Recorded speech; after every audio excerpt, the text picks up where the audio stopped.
नमस्कार, सुप्रभात राजस्थान में आपका स्वागत है। मैं हूं आपके साथ सुमित गुप्ता। बुलेटिन की शुरुआत में बड़ी खबर उदयपुर से, जहां एक कार को आग ने अपने आगोश में ले लिया। धू कर ये कार पूरी तरह जल गई। बदमाशों ने इस कार में आग लगाई थी। फायर ब्रिगेड ने आग पर काबू पा लिया है। बड़गांव के पंचायत समिति का ये मामला। बड़ी खबर उदयपुर से।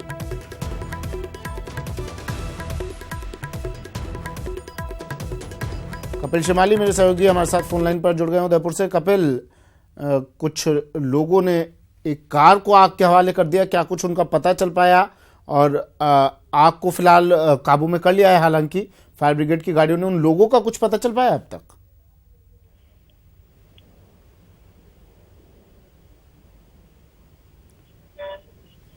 कपिल, आवाज सुन पा रहे हैं मेरी?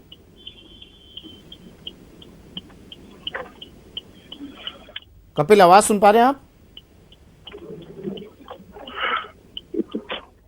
चलिए, लगता है कपिल से संपर्क नहीं हो पा रहा है।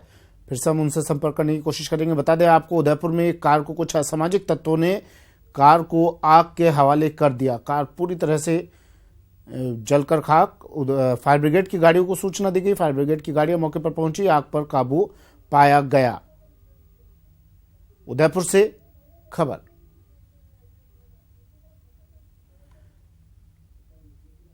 बड़गांव के पंचायत समिति का यह मामला है, जहां बदमाशों ने एक कार में आग लगा दी।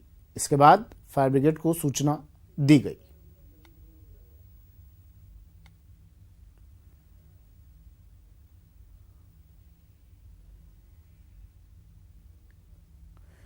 कपिल मेरे सहयोगी हमारे साथ फोन लाइन पर फिर से जुड़ गए हैं। कपिल, क्या कुछ उन लोगों का पता चल पाया जिन्होंने इस घटना को अंजाम दिया? हेलो कपिल, आवाज सुन पा रहे हैं आप मेरी? चलिए, तो बता दें आपको, उदयपुर की यह घटना है जहां एक कार को कुछ असामाजिक तत्वों ने कार में आग लगा दी। कार पूरी तरह से जलकर राख। फायर ब्रिगेड को सूचना दी गई। फायर ब्रिगेड की गाड़ियां मौके पर पहुंची और आग पर काबू पा लिया गया। अब पुलिस तलाश कर रही है उन लोगों की, और किस वजह से इस घटना को, इस वारदात को अंजाम दिया गया, पता करने की कोशिश कर रही है। कपिल मेरे से हमारे साथ जुड़ गए हैं फिर से। कपिल, क्या कुछ उन लोगों का, उन असामाजिक तत्वों का पता चल पाया जिन्होंने इस वारदात को, इस घटना को अंजाम दिया?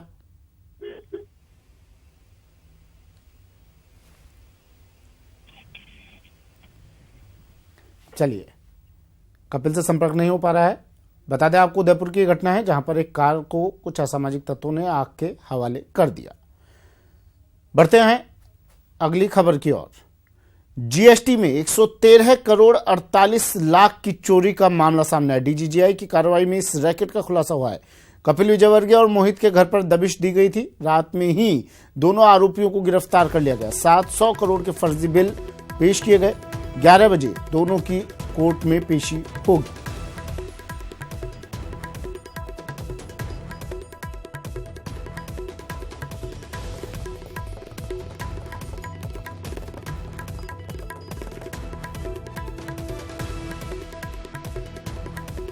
खुलासा, जीएसटी में 113 करोड़ 48 लाख की चोरी का खुलासा हुआ है। डीजीजीआई की कार्रवाई में इस रैकेट का खुलासा हुआ है। कपिल विजयवर्गीय और मोहित के घर पर दबिश दी गई और दोनों आरोपियों को रात को ही गिरफ्तार कर लिया गया।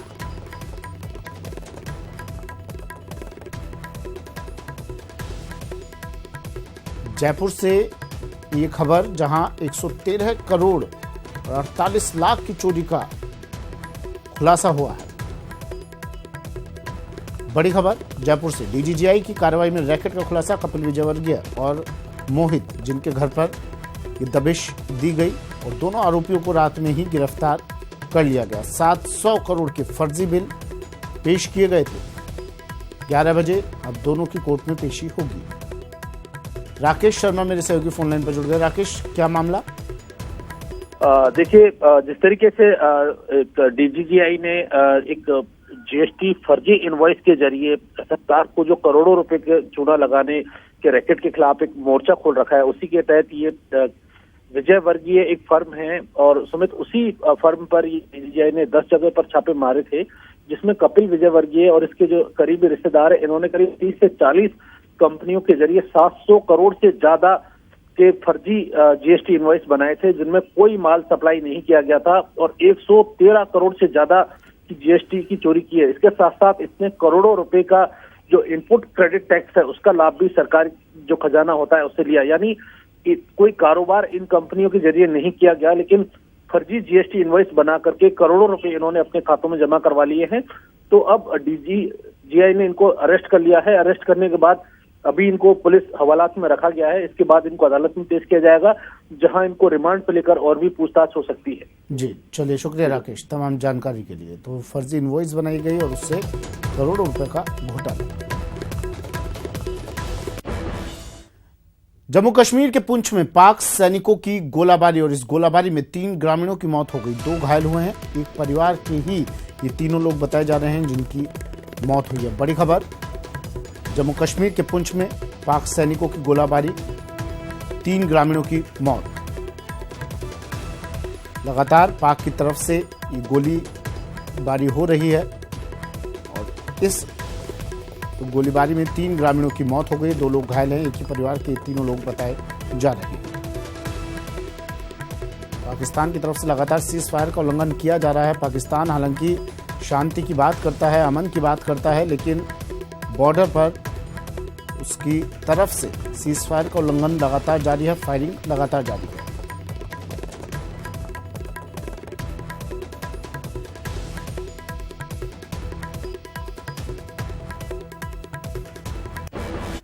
आखिरकार देशवासियों का इंतजार खत्म हुआ और दुश्मन की मांद में घुसकर F-16 मार गिराने वाले गगनवीर अभिनंदन स्वदेश लौट आए हैं।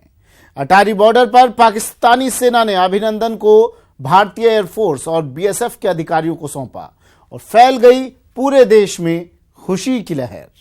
अभिनंदन अभिनंदन अभिनंदन, शूरवीर तुम्हारा अभिनंदन, वायुवीर तुम्हारा अभिनंदन, F-16 गिराने वाले अरिमर्दन, अब है तुम्हारा अभिनंदन। जिस पायलट ने मार गिराया पाकिस्तानी विमान, जिस पायलट ने पाकिस्तान में दिखाई जांबाजी, जिस पायलट ने पाकिस्तान में दिखाई हिम्मत, उस शेर दिल शूरवीर वायुवीर की भारत वापसी पर अभिनंदन है। सारा देश मानो झूम उठा है। होली और दिवाली एक साथ मनाई जा रही है। ढोल नगाड़ों के नाद पर धरती और गगन मगन हो रहे हैं। वो शूरवीर जो वापस आया है, वो गगनवीर जिसने दुश्मन को उसके माद में घुसकर मात दी।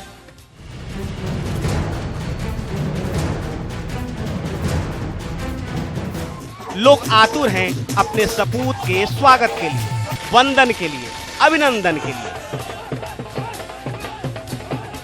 अटारी बॉर्डर पर देश उमड़ पड़ा। 2 दिनों का लंबा इंतजार हुआ खत्म। दिल में जोश लिए देश ने दिल से किया जांबाज का अभिनंदन। देखिए वो ऐतिहासिक पल जब देश के लिए जान की परवाह न करने वाले अभिनंदन आन बान और शान से वाघा अटारी बॉर्डर के जरिए अपने वतन वापस पहुंचे। सेना के अधिकारियों ने जांबाज का तहे दिल से स्वागत किया और वापसी पर खुशी जताई। Commander Abhinandan has just been handed over to us as per standard operating procedure of the Indian Air Force. He will now be taken for a detailed medical checkup. This checkup is mandated particularly because the officer has had to eject from an aeroplane which would have put his entire body under great stress. IAF is happy to have Abhinandan back. Wing commander की वतन वापसी के बाद पूरे देश में जश्न का माहौल है। वहीं सेना के अधिकारियों ने बताया कि प्रक्रिया के तहत पाकिस्तान ने अभिनंदन को सौंपा और अब उनकी मेडिकल जांच कराई जाएगी। बता दें कि 27 फरवरी को भारतीय सीमा में घुस आए पाकिस्तानी विमानों का अभिनंदन ने MiG-21 से पीछा किया और दुश्मन की सीमा में घुसकर F-16 को मार गिराया। इस दौरान उनका विमान क्रैश हो गया और वे पाकिस्तानी सेना की गिरफ्त में फंस गए। लेकिन भारत के सख्त रुख और दुनिया के चौतरफा दबाव के बाद 28 फरवरी को पाकिस्तान के प्रधानमंत्री इमरान खान ने संसद के संयुक्त सत्र में अभिनंदन को रिहा करने का ऐलान किया और अब हिंदुस्तान का वीर जांबाज पूरे आन बान और शान के साथ अपने वतन लौट आया है। Bureau report, news 18।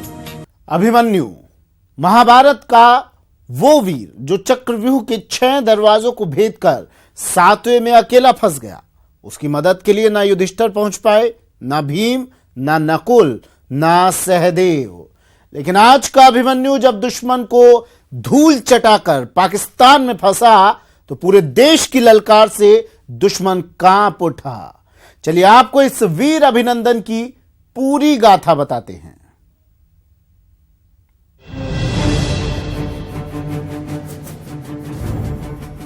दुश्मन का जंगी जहाज नेस्तनाबूद करने वाला जाबाज लौटा तो पूरा देश जश्न में डूब गया। पहले जानिए कि कौन है अभिनंदन। दुश्मनों के बीच जिसका जोश ना हो कम, मौत के सामने भी जो टस से मस ना हो, वो है अभिनंदन। जिंदगी से ज्यादा देश की सुरक्षा की हो फिक्र, वो है अभिनंदन। अभिनंदन आज का अभिमन्यु। अभिनंदन जिन्होंने दुश्मन के किले में घुसकर वार किया, दुश्मन के जंगी जहाज को तबाह कर दिया।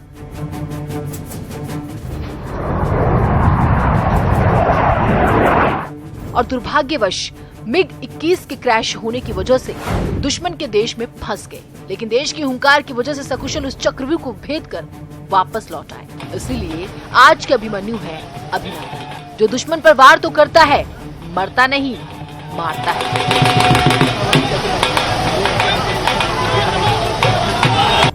अब जरा सोचिए, बदले की आग में जल रहे दो देशों के बीच अगर कोई अकेला सैनिक दुश्मन देश में जाकर फंस जाए तो क्या होगा? दुश्मनों को धूल चटाकर उसकी ही सरजमी में उतर जाए तो क्या होगा? चौतरफा दुश्मनों की भीड़ में फंसा अकेला सिपाही क्या करेगा? सवाल इसलिए क्योंकि वो सच्चा सिपाही कोई और नहीं बल्कि अभिनंदन है, जिन्होंने बुधवार को भारत की सीमा में घुसने की हिमाकत करने वाले पाकिस्तानी फाइटर प्लेन F-16 का न सिर्फ पीछा किया बल्कि उसे नेस्तनाबूद कर दिया। लेकिन इस दौरान वो खुद भी देश की दहलीज को लांघ गए और जा पहुंचे पाकिस्तान। लोग जानना चाहते हैं कि जब पीओके वाले इलाके में अभिनंदन उतरे तो क्या हुआ? जब दुश्मन के देश में जाबाज कूदा तो क्या हुआ? सबसे पहले पाकिस्तान के झूठ को समझिए। अभिनंदन ने एक बार भी निहत्थे लोगों पर फायर नहीं किया, बल्कि आक्रामक हो चुकी भीड़ को दूर रखने के लिए हवाई फायरिंग की। अब सवाल है कि भीड़ आक्रामक हुई क्यों? इसका जवाब है अभिनंदन का वो नारा जिसमें उन्होंने भारत माता की जय कही। दरअसल जब पैराशूट के जरिए अभिनंदन जमीन पर उतरे तो उन्होंने वहां मौजूद लोगों से पूछा कि ये भारत है या पाकिस्तान? तो वहां मौजूद एक शख्स ने कहा ये हिंदुस्तान है, जिसके बाद अभिनंदन भारत माता की जय का नारा लगाने लगे। इस पर वहां मौजूद लोगों ने पाकिस्तान जिंदाबाद कहा। अभिनंदन समझ गए उनके साथ धोखा हुआ है। इसी बीच वहां के लोग अभिनंदन पर पत्थर से हमला करने लगे। अपने बचाव में अभिनंदन ने पहले हवाई फायरिंग की, फिर पीछे भागते हुए एक तालाब तक पहुंचे और उसमें छलांग लगा दी। यहाँ उन्होंने अपनी जेब से कुछ दस्तावेज और नक्शे निकाले और उन्हें चबा डाला। बाकी जरूरी दस्तावेज उन्होंने तालाब में गला दिए। जी हाँ, कुछ कागजात चबा गए, कुछ गला दिए, ताकि भारतीय खुफिया दस्तावेज पाकिस्तानियों के हाथ न लग जाएं। तालाब तक हिंसक युवकों ने अभिमन्यु का पीछा नहीं छोड़ा, लेकिन पिस्तौल होते हुए भी अभिनंदन ने उन पर गोलियां नहीं चलाई। ऐसा होता है इंडियन सोल्जर, जो निर्दोष दुश्मन को भी नहीं मारता।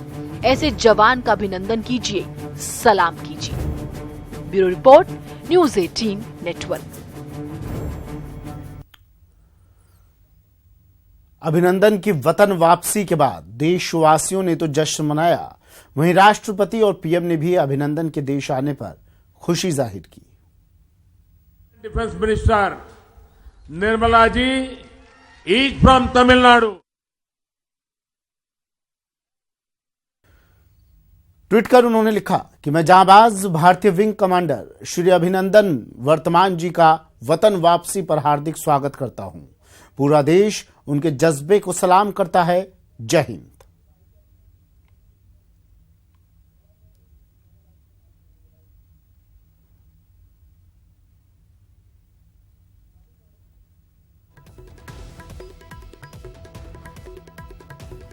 वहीं राष्ट्रपति रामनाथ कोविंद ने भी ट्वीट किया और लिखा कि विंग कमांडर अभिनंदन का घर में स्वागत है।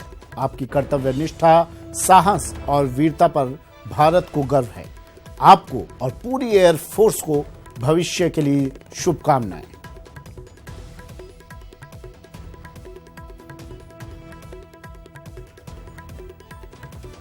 अभिनंदन को ट्वीट कर बधाइयां, शुभकामनाएं तमाम लोगों ने दी और इसी कड़ी में एक नाम राजस्थान के मुख्यमंत्री अशोक गहलोत का भी है।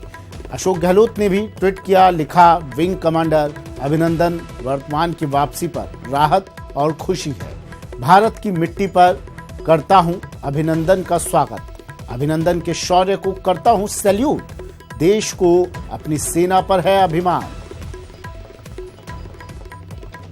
पूर्व मुख्यमंत्री वसुंधरा राजे ने भी ट्वीट किया और लिखा कि वंदन है मां भारती के सच्चे सपूत अभिनंदन का। विपरीत परिस्थितियों में आपकी वीरता, साहस और धैर्य ने देश का सिर गर्व से ऊंचा कर दिया है।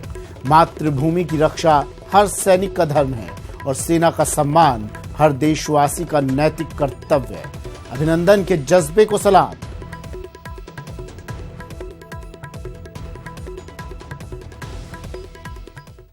आगामी लोकसभा चुनाव में मिशन 25 को लेकर चल रही कांग्रेस अब बीजेपी के गाय के प्रमुख मुद्दे को हथियाने की कवायद में जुटी है। इसके लिए आज सरकारी स्तर पर गोरक्षा सम्मेलन होने जा रहा है।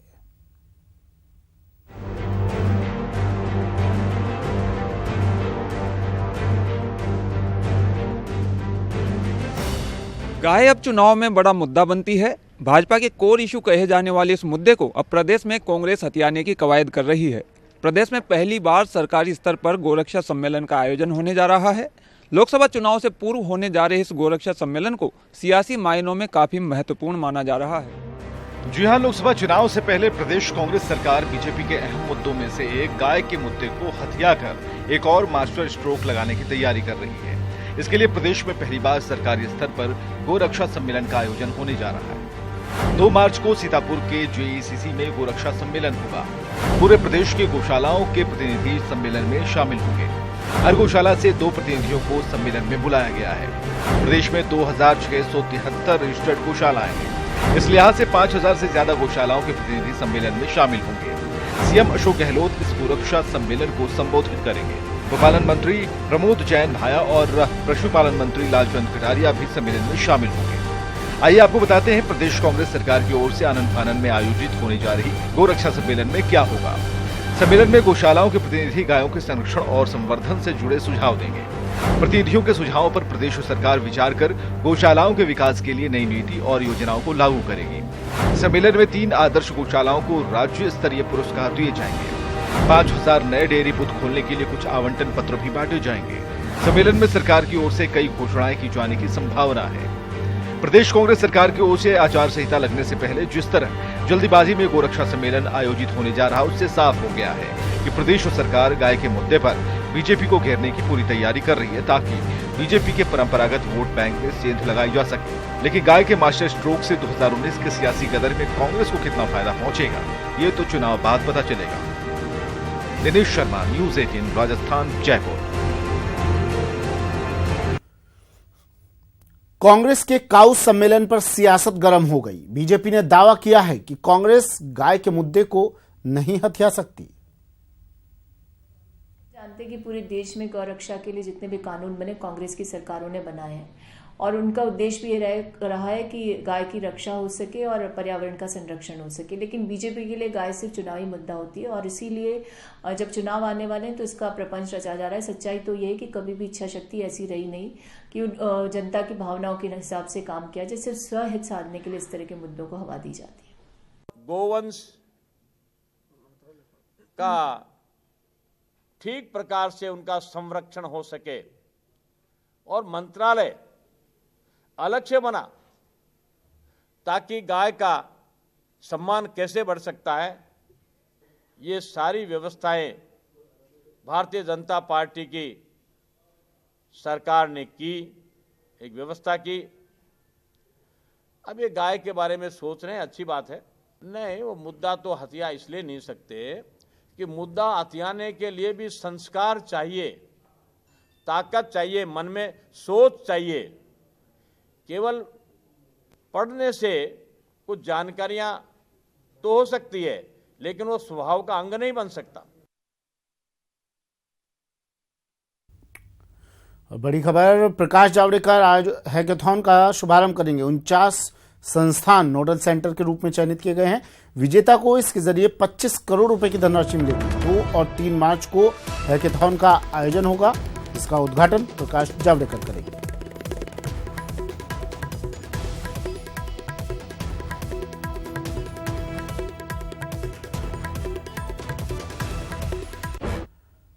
और बड़ी खबर दौसा से आ रही है, जहां बांदीकुई जंक्शन की टिकट विंडो पर लूट की वारदात को अंजाम दिया गया है। 2 बदमाशों ने इस वारदात को अंजाम दिया। 1200 रुपए ले जाने में सफल हुए बदमाश।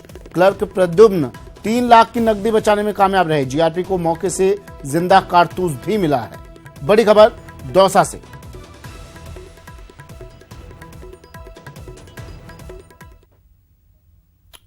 चलिए फिलहाल इतना ही, दीजिए इजाजत, नमस्कार।